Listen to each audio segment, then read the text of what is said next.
Hello student, स्वागत है आपका हमारे यूट्यूब चैनल अभी रॉय पीसीआईएम क्लासेस में। स्टूडेंट, जैसा कि आपको थंबनेल से पता पड़ चुका है कि मैं आज आपको क्या पढ़ाने वाला हूं।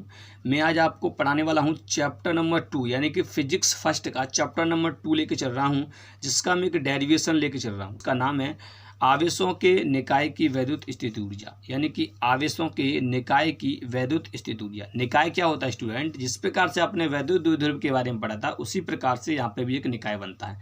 यानी कि दो आवेश हो सकते हैं, उनके कारण जितनी दूरी पर आप उनको एडजस्ट करेंगे तो वो उनका क्या हो जाएगा, एक निकाय हो जाएगा। ठीक है, इसी प्रकार से हमें क्या करना है कि वैद्युत आवेशों के निकाय की वैद्युत स्थिति ऊर्जा हमें ज्ञात करनी है। निकाय के कारण कितनी वैद्युत स्थिति ऊर्जा होती है, उसके बारे में हमें पढ़ना है। तो बने रहिए वीडियो के एंड तक। यदि चैनल पर नए हो तो चैनल को सब्सक्राइब कर लें, बेल आइकन को प्रेस कर ऑल पर जाकर क्लिक कर दें ताकि आपको नोटिफिकेशन मिलती रहे। तो चलते वीडियो को स्टार्ट करते हैं। चलिए स्टूडेंट, आवेशों के निकाय की वैद्युत स्थिति ऊर्जा, यानी कि वैद्युत स्थिति ऊर्जा होती क्या है। सबसे पहले देखते हैं कि वैद्युत स्थिति ऊर्जा है क्या। यानी कि वैद्युत स्थिति ऊर्जा, इलेक्ट्रिक पोटेंशियल एनर्जी, यानी कि वैद्युत स्थिति ऊर्जा है क्या।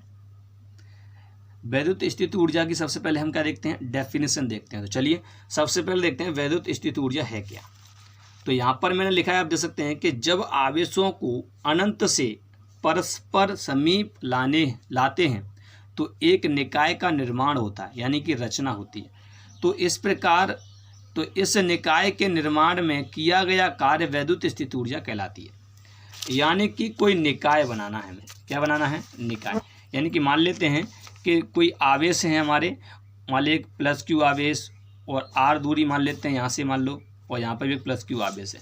तो इस प्रकार जो निकाय बना है, इसे मतलब बनाने में कितना कार्य करना पड़ा, वही वैद्युत स्थिति ऊर्जा कहलाती है। यानी आप मान सकते हैं कि अनंत से कोई आवेश हम लेकर आए, इन दोनों आवेश को अनंत से लाए, पहले इसको लेके आए, फिर इसको मतलब इसी के वैद्युत क्षेत्र में इसे लेके आएंगे, तो जो कार्य करना पड़ेगा वही तो होगा वैद्युत स्थिति ऊर्जा। तो यहाँ पर वही लिखा हुआ है, आप देख सकते हैं कि जब आवेशों को अनंत से परस्पर समीप लाते हैं तो एक निकाय का निर्माण होता है। तो इस निकाय के निर्माण में किया गया कार्य वैद्युत स्थिति ऊर्जा कहलाता है। यानी कि इनके द्वारा जो बना निकाय है, इनको समीप में लाएंगे, यानी पास लेके आएंगे। जितना पास लेके आएंगे तो वैद्युत स्थिति ऊर्जा क्या होगी। तो सबसे पहले कार्य निकालेंगे तभी तो वैद्युत स्थिति ऊर्जा निकलेगी। ठीक है, तो यहाँ पर हमें यही देखना है, यानी कि तो डेरिवेशन में देखेंगे वो तो ये होती है आपकी वैद्युत स्थिति ऊर्जा। यानी कि जितना कार्य यहाँ तक लाने में किया जाएगा, यानी कि यहाँ पर कोई आवेश रखे हुए हैं दोनों, पहले इस आवेश को हम यहाँ से लेके आए, फिर इस आवेश को मतलब लेके जा रहे हैं, तो आर दूरी पर लाके हमने छोड़ दिया। तो आर दूरी तक लाने में जो कार्य करना पड़ा हमको, वही वैद्युत स्थिति ऊर्जा कहलाता है। यानी कि ये निकाय बनाने में जितना कार्य करना पड़ा वही वैद्युत स्थिति ऊर्जा कहलाता है। ठीक है स्टूडेंट, तो डेफिनेशन आपको समझ आई, एक बार फिर से देख लीजिए। जब आवेशों को अनंत से परस्पर समीप लाते हैं तो एक निकाय का निर्माण होता है। तो इस निकाय के निर्माण में किया गया कार्य वैद्युत स्थिति ऊर्जा कहलाता है। ठीक, आप समझते हैं इसे चित्र से। अब चित्र से समझते हैं। आप यहाँ पर देख सकते हैं कि मैंने एक यहाँ पर चित्र बनाया हुआ है। मान लेते हैं कि मैंने यहाँ पर Q1 Q2 दो आवेश लिए हैं जो अनंत पर रखे हुए हैं। अब मैंने सबसे पहले Q1 आवेश को मैं यहाँ तक लेकर आऊँगा। ये प्लस आवेश हैं, कैसे हैं, प्लस Q आवेश। Q1 को लेके आया यहाँ तक, A बिंदु तक। ठीक है, तब मुझे कोई कार्य नहीं करना पड़ा, क्योंकि यहाँ पर कोई एक ऐसा वाह्य बल नहीं है जिसके विरुद्ध मुझे कार्य करना पड़े। ठीक है, अब जब दूसरा लेके आऊँगा मैं Q2 आवेश को जब मैं लेके आऊँगा इसी के समीप एक निकाय बनाने के लिए, तो मुझे क्या करना पड़ेगा कि इसके विभव में कार्य करना पड़ेगा। यानी कि इसके द्वारा एक क्या लगेगा, ये वैद्युत क्षेत्र क्रिएट करेगा। जब कोई आवेश स्थित होता है तो वैद्युत क्षेत्र उत्पन्न करता है, वैद्युत क्षेत्र उत्पन्न होगा। अब यहाँ तक इसका वैद्युत क्षेत्र है। अब मैंने क्या किया, Q2 आवेश को अनंत से लेके आया और इसके मतलब क्षेत्र में प्रवेश कराया, तब मुझे कुछ कार्य करना पड़ेगा एक निकाय बनाने के लिए। तो वही कार्य जो है वैद्युत स्थिति ऊर्जा के रूप में संचित हो जाता है। ठीक है स्टूडेंट, तो ये यहाँ पर आपको चित्र दिखाई दे रहा है, ये इसी का है कि वैद्युत स्थिति ऊर्जा का, यानी कि ये निकाय बन चुका है। अब जितना कार्य करना पड़ा इस निकाय को बनाने में, वही वैद्युत स्थिति ऊर्जा कहलाती है। वैद्युत स्थिति ऊर्जा को हम कैपिटल U से प्रदर्शित करते हैं स्टूडेंट। किससे करते हैं, कैपिटल U से। ठीक है, ये आपको याद रखना है। अब स्टूडेंट हम देखते हैं, आपको वैद्युत स्थिति ऊर्जा के बारे में पता पढ़ चुका है। अब हम देखते हैं कि आवेशों के निकाय की वैद्युत स्थिति ऊर्जा कितनी होती है। अब मान लो ये दो आवेश हैं, इनके कारण वैद्युत स्थिति ऊर्जा हो कितनी होगी। तो सबसे पहले देखते हैं हम दो बिंदु आवेशों के निकाय के कारण वैद्युत स्थिति ऊर्जा कितनी होगी, उसके बारे में हम डेरिवेशन देखते हैं। इनका सूत्र कितना निकल के आएगा वो देखते हैं। तो चलिए स्टूडेंट, दो बिंदु आवेशों के निकाय के कारण वैद्युत स्थितिज ऊर्जा, यानी कि दो बिंदु आवेशों के निकाय के कारण वैद्युत स्थितिज ऊर्जा कितनी होती है, उसका व्यंजक हम यहाँ पर निकालने वाले हैं। तो सबसे पहले वही चित्र मैंने यहाँ पे ले लिया है कि यानी कि दो अनंत पर रखे आवेश थे और उनको ला करके r दूरी तक लेके आया, तो मतलब एक निकाय का निर्माण। अब निकाय का निर्माण तो हो चुका, अब यहाँ वैद्युत स्थिति ऊर्जा का हमें फॉर्मूला निकालना है। तो क्या करना पड़ेगा कि सबसे पहले हमें कार्य निकालना पड़ेगा। तो कार्य निकालना तो आप जानते ही हैं कि यानी कि प्लस क्यू आवेश को अनंत से लेके आए Q1 के क्षेत्र में, तो क्या करना पड़ेगा, इसके कारण एक विभव लगेगा, उसके कारण क्या लगेगा, फोर्स लगेगा Q2 पर, ठीक है नहीं। तो कार्य बराबर एक फॉर्मूला होता है, कार्य बराबर होता है बल गुणा विस्थापन, यानी कि विस्थापन, ठीक है। तो वही होता है, तो विस्थापन तो होता है वो आपने पढ़ा था यानी कि 9th क्लास में, यानी कि कार्य बराबर होता है बल गुणा विस्थापन। परंतु इसमें हम कौन सा फॉर्मूला यूज करेंगे, तो आपने पढ़ा होगा कि विभव के बारे में, यानी कोई अनंत से कोई आवेश लेके आते हैं और लाने में किया गया कार्य वैद्युत विभव कहलाता है। तो V बराबर होता है W अपॉन Q नॉट मान लो, ठीक है। तो अब यहाँ से कार्य निकालेंगे तो कार्य बराबर कितना हो जाएगा, V Q हो जाएगा। आप यहाँ पर देख सकते हैं कि जैसे मान लिया कि यानी कि ये होता है फॉर्मूला V बराबर W अपॉन Q नॉट, ठीक है। अब यहाँ से W निकालोगे आप तो क्या करेगा, W और इसका इसमें गुणा हो जाएगा तो V और Q नॉट, ठीक है। तो ये विभव और Q नॉट इसके गुणनफल को ही कार्य कहते हैं, ठीक है। तो ये इस फॉर्मूले का हम यूज करेंगे, ठीक है। तो सबसे पहले क्या करना होगा, जितना चित्र में लिखा है उसके यहाँ पर थ्योरी लिख देंगे कि माना दो आवेश Q1 और प्लस Q2 अनंत पर स्थित हैं, जिनको अनंत से परस्पर r दूरी तक पास लाया जाता है, तब वैद्युत स्थिति ऊर्जा होगी, ठीक है। इतना ही लिखना है और कुछ नहीं लिखना है, ठीक है।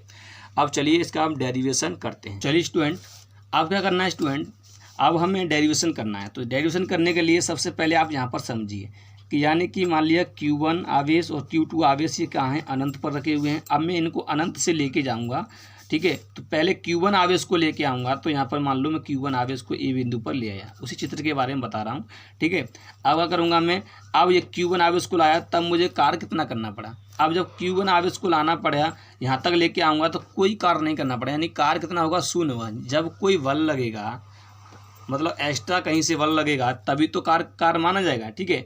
तो कोई विभव नहीं लग रहा है, यानी कि आप जानते हैं कि फॉर्मूला मैंने बताया था आपको W बराबर VQ नॉट, ठीक है, यही तो बताया था। तो विभव यहाँ पर किसी का विभव नहीं है ना, यहाँ पर ऑलरेडी पहले कोई आवेश नहीं है, मतलब हम Q1 आवेश को ही लेके आए हैं यहाँ तक, ठीक है। तो यहाँ पर ला करके मैंने क्या कर दिया, ये यहाँ पर रखा हुआ। अब क्या करेंगे, अब Q2 आवेश उसके पास ले आएंगे क्योंकि निकाय बनाने के लिए, तो इसे लेके आएंगे। तो यहाँ पर मान लेते हैं r दूरी तक मैं लेके आया भाई, मतलब r दूरी तक लेके आ पाया इसको Q2 आवेश को। तो और इसके कारण क्या लगा, इसके कारण इस पर विभव लगने लगा, क्योंकि Q1 के कारण इस पर क्या लगेगा, विभव लगेगा।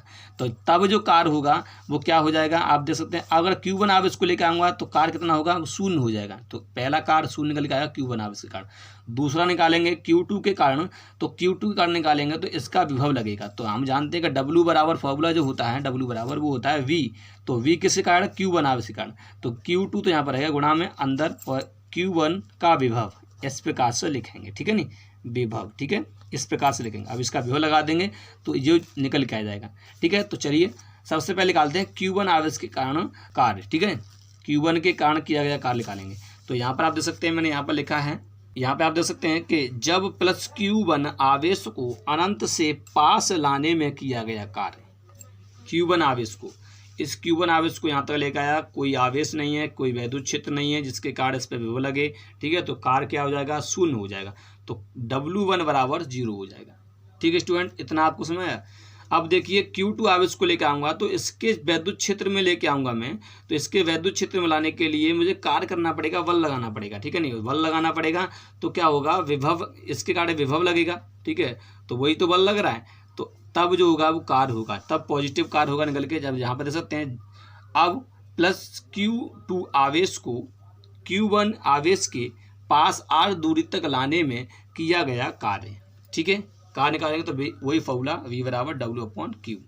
तो W यहाँ पर ले लेंगे, तो W यहाँ पर आप लेंगे तो कितना निकल के आएगा, आप ये देख सकते हैं W बराबर Q इंटू V। तो Q कौन सा है, Q2 जो लेके आ रहे हैं तो वो वाला, तो Q2 यहाँ पर आप देखो Q2 होगा, ठीक है, इंटू और किसके कारण विभव लग रहा है, Q1 के कारण विभव, ठीक है, तो Q1 के कारण विभव, ठीक है, तो W2 क्या हो जाएगा, ये दूसरा कार्य होगा। आप क्या करेंगे, इसका विभव का फॉर्मूला आप जानते ही हैं क्या होता है, विभव बराबर होता है 1/4πε0 Q1 R बटे में R, ठीक है, ये फॉर्मूला होता है। यहाँ पर आप देख सकते हैं मैंने लिख दिया है यहाँ पर, ठीक है, तो यहाँ पर लिख दिया। अब इसका अंदर गुणा कर देंगे, जब इसका अंदर गुणा कर देंगे तो ये Q1 Q2 हो जाएगा। अब यहाँ पर देख सकते हैं ये हो जाएगा Q1 Q2 और ये आपका इस प्रकार से निकल के आएगा, W2 निकल के आएगा 1/4πε0 Q1 Q2 अपॉन R, ठीक है, दूरी कितनी थी, R थी, तो इस प्रकार से कार्य निकल आया। अब हम क्या करेंगे स्टूडेंट, टोटल कार्य निकालेंगे। टोटल कार्य ही वैद्युत स्थित ऊर्जा कहलाएगा, यानी कि दोनों आवेशों के निकाय बनाने में कितना हमें कार्य करना पड़ा पहले वो निकालेंगे, और जो कार्य करना पड़ा वही वैद्युत ऊर्जा के रूप में संचित होता है। इसका मतलब हम पहले कुल कार्य निकालेंगे, तो कुल कार्य निकालेंगे। चलिए, तो यहाँ पर कुल कार्य निकालने का करना पड़ेगा, दोनों कार्यों को जोड़ना पड़ेगा। जब दोनों कार्यों को जोड़ देंगे तो किस प्रकार से निकल के आया, आप यहाँ पर देख सकते हैं कि यहाँ पर मैं जोड़ूंगा W1 तो 0 है और इसका मान दिया 1/4πε0 Q1 Q2 अपॉन R।